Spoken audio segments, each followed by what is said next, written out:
would say time is of the essence here. The usual advocacy message is Syria needs money. I would add to it Syria needs money fast.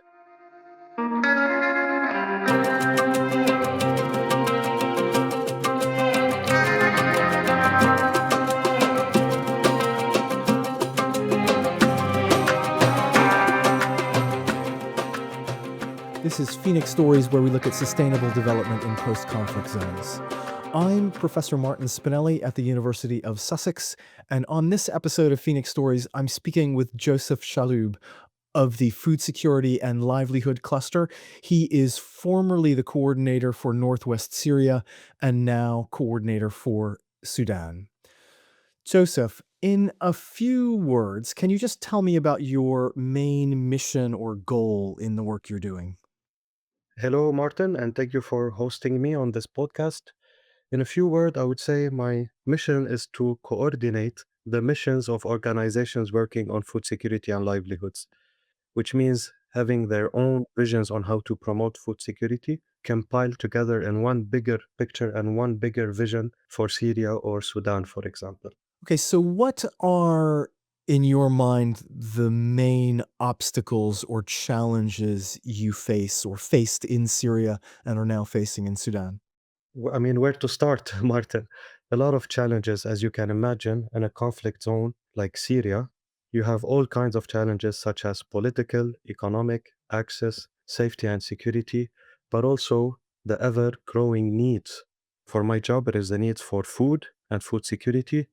They get worse every year despite all the assistance we give. And it is because the external factors of politics, of conflict, of operations hinder our work in a drastic manner. How are those obstacles manifesting themselves? What are specific challenges you face? As a cluster coordinator, because I have a bird's eye view on the needs, I can tell you where you have pockets of high needs, pockets of what we call severely food insecure families. I can also tell you that these pockets are the most impacted by the conflict, the shelling, the lack of access. And so organizations struggle to access these pockets. And these people that are severely food insecure gradually turn into famine, into malnutrition cases, and into severe coping mechanisms just to survive. How are we defining severely food insecure? The severely food insecure, as the name says, are the people with severe levels of food insecurity, meaning the ones at borderline or famine itself. People who have zero assets, zero income, and zero sources to acquire food, but also their surrounding hinders them to get these resources to acquire food. In a real world way, to make it clear to our listeners, are we talking about people who miss a couple of meals a day or don't have food for days at a time or weeks at a time? Talk to me a little bit about that. If you're a parent and you skip meals so that your children eat, you're moderately food insecure. If you're a parent and cannot skip meals anymore because there is no way to feed your children, that's severely food insecure. It's when everyone in the family does not have access to food in any way, shape, or form. For a long period of time, for a couple of days? How do we define that? It shouldn't be long and it shouldn't be a couple of days. Usually, the food security indicators capture 1 day to 1 month. So you can safely say for the past month, if you and your children weren't able to get adequate food every single day, then you are severely food insecure. Can you tell me a story of a particular person or a family that you've helped recently? A year ago, when I joined as the Food Security Cluster Coordinator for Syria, I saw the positive indicators. 70% reached here, 80% reached there, but we overlook the negative ones. 80% reached with food means 20% of the severely food insecure not reached with food. A sad story of one of these 20% is actually the story of two young girls, one 12 years old and one 15 years old.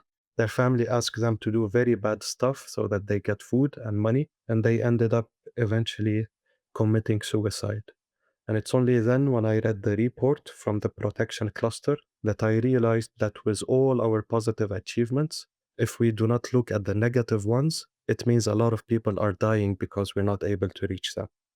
And since then, to turn it into something we improved, we actually started looking at the negative percentages. So it's no longer we're reaching 80%, it's now 20% are not being reached.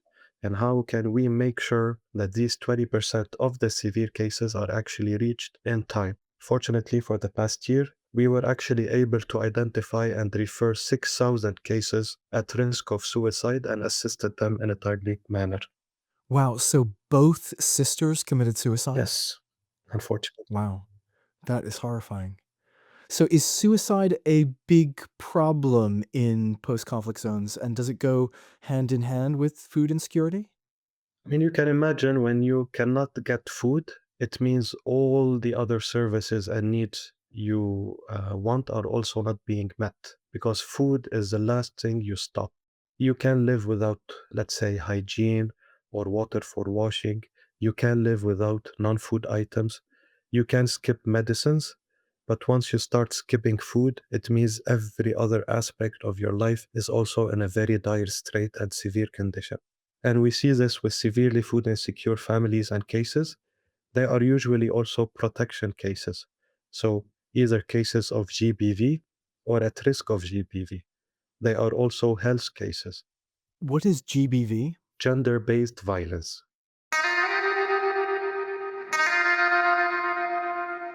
Can you tell me about some of the main projects that you have recently been working on in Syria?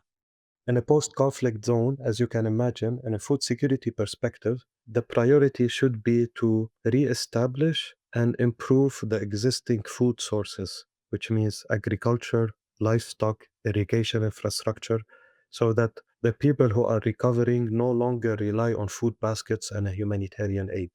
And to do so, it means you need to rebuild everything that was destroyed, including irrigation canals, including agriculture lands, and including grazing fields for livestock. But also, you need to build it better, meaning 12 years ago, when Syria started the conflict, climate smart agriculture was not something as widespread and as promoted as it is today.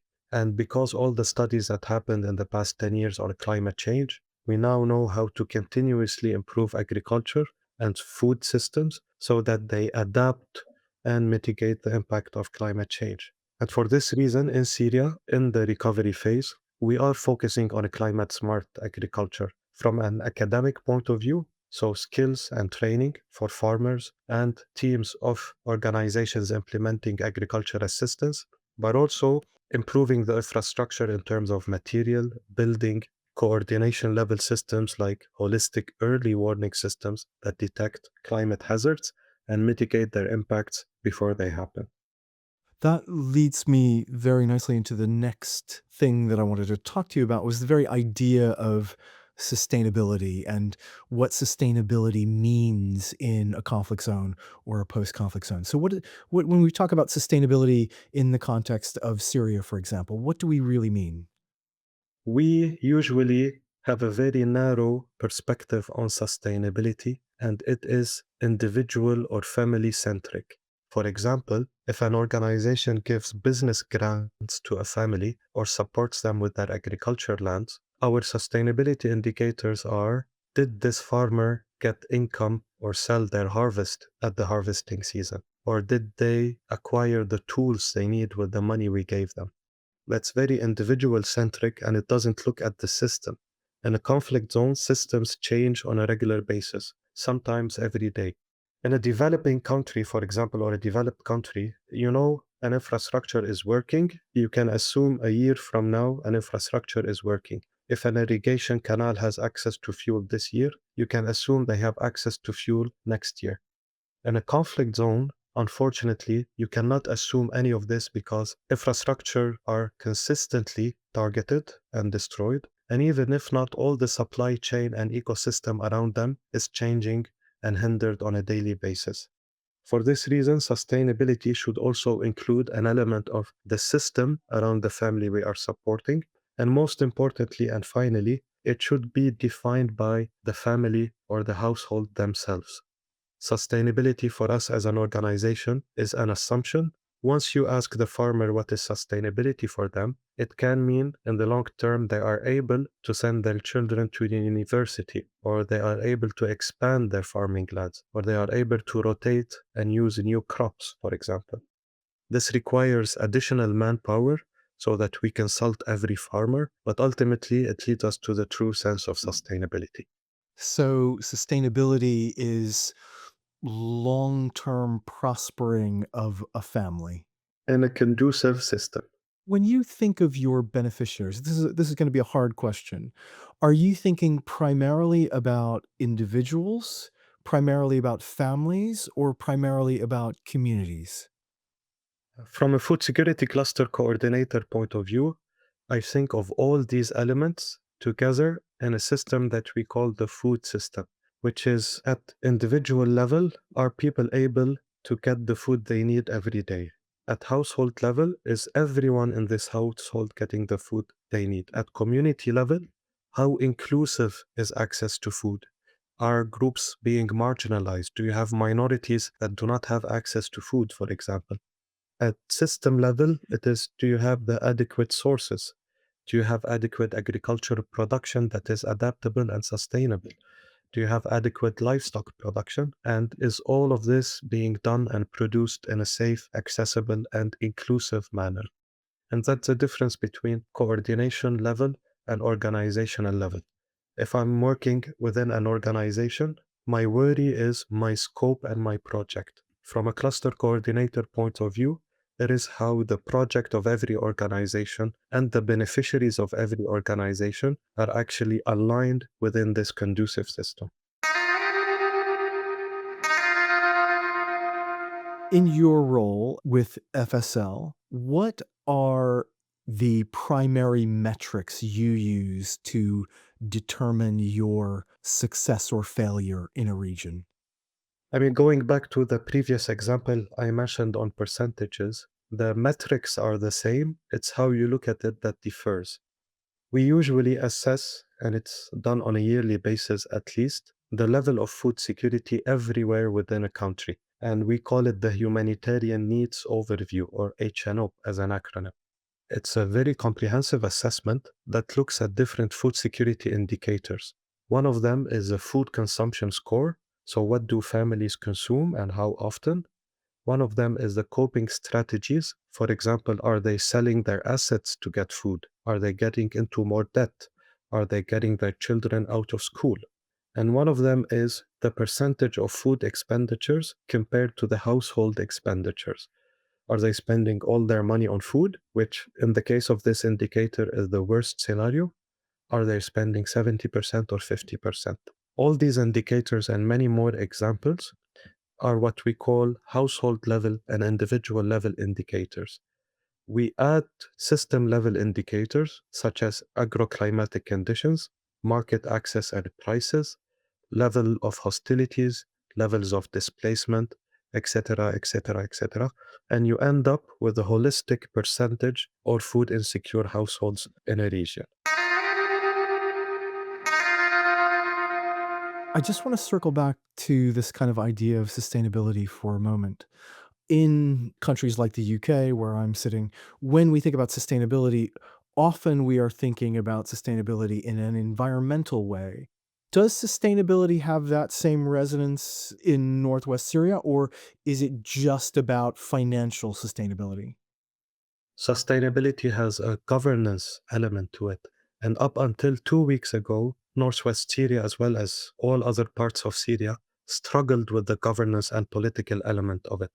Sustainability is where local actors, and it's usually in normal situations, it's the government, the ministries, the municipalities that actually take on the responsibility of sustainability once humanitarian and development actors leave the country.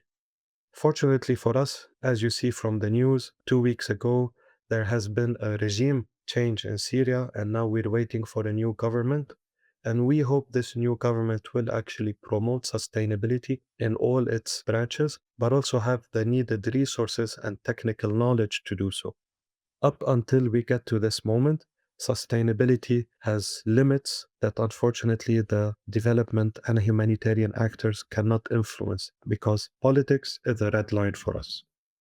So if you were speaking with a slightly younger person, younger than yourself, who was about to enter into the NGO world, thinking about being project manager for a project at FSL or another NGO, what kind of advice would you give to somebody just starting in a career in humanitarian aid through NGOs in conflict zones or post-conflict zones? I would say never stop learning, never stop improving. One of the things we need to improve on collectively in this sector is the academic approach to programs, which is once we finish a project, we need to learn what worked well, what didn't, improve on it in future projects. Any project manager, my advice to them should be continue learning, continue adapting, never fall victim to successful projects because successful projects are one off and their success does not mean repeating the same interventions next year will lead to the same results. The only case where this happens is where the setting stays the same and all elements of the system stay the same. In a conflict zone and in a post conflict zone, none of the elements stay the same. People are either destroying in conflict or rebuilding in a post conflict, which means we need to be destroying and rebuilding our projects based on all these changes. So you're saying essentially that we're starting from scratch in every instance with every new project. I wouldn't say from scratch, I would say make sure you are learning. It might be slight changes to the project year after year, but in some cases, it might mean drastic changes as well. What do you think is needed at all levels to make your work sustainable long term? I would say the main need is for all of us to work together. It is easy for me to say from a coordinator perspective because I have to work with everyone. But I also understand organizations. The main challenge for them is to align all their internal elements and pieces of the puzzle together. And people pay for consultants, pay for coaches. Senior management are actually evaluated on how well they can harmonize the strategic vision within all the elements of the organization. Now imagine how much more difficult it would be to align all these organizations together. It's something usually people do not think about, but working alone can be effective. Working with others is definitely much more effective. You know the saying, the whole is greater than the sum of its parts. Yes. It holds definitely true in a conflict setting and in a post conflict setting because you need to rebuild communities. You need to rebuild infrastructure. You need to build governance. You need to build social norms. You need to build economic dynamics, trade, etc., etc. Doing it alone means you're not doing it at all. When all the pieces of the puzzle, development actors, recovery actors, governments, communities, private sectors, research institutions, universities, all of us work together, all of us have a bird's eye view, all of us complement one another, this is when we are actually truly building and recovering.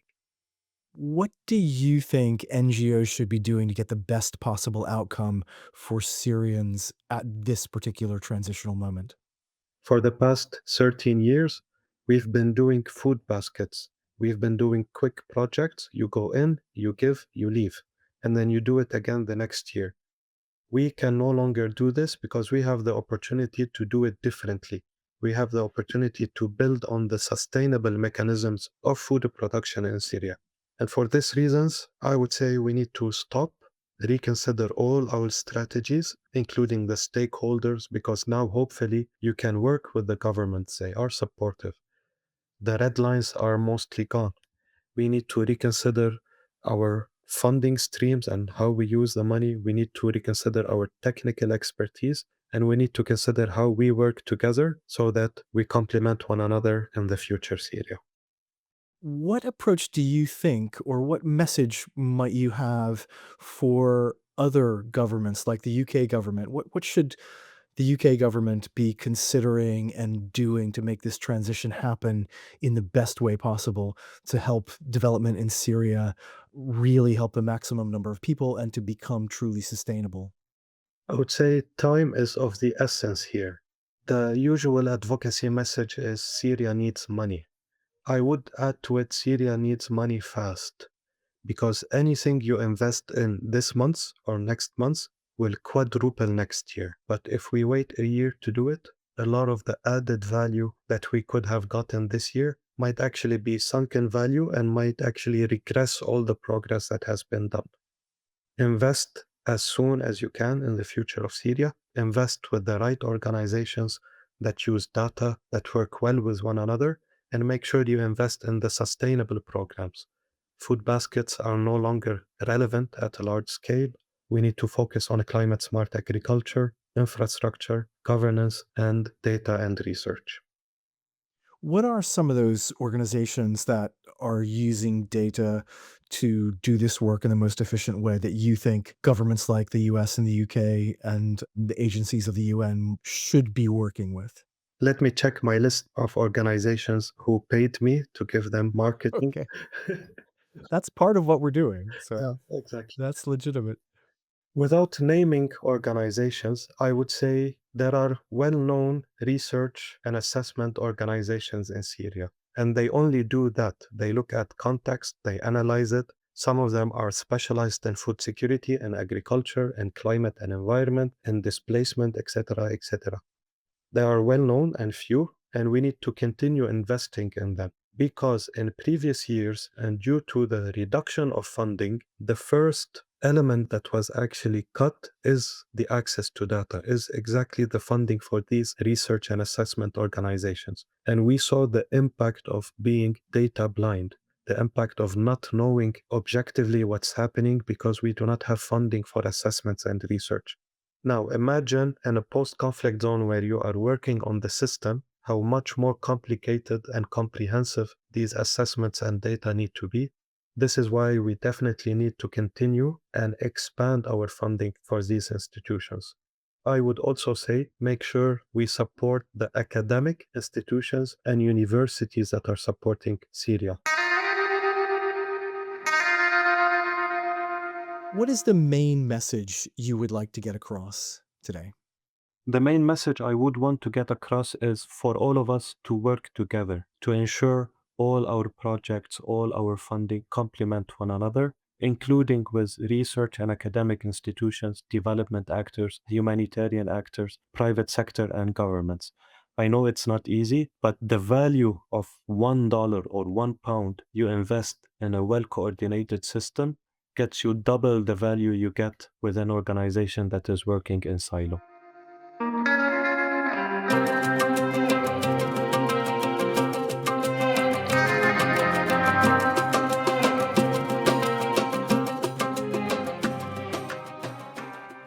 I'm Professor Martin Spinelli at the University of Sussex. I've been speaking with Joseph Chalhoub, who is a cluster coordinator for FSL, now in Sudan, formerly in northwest Syria.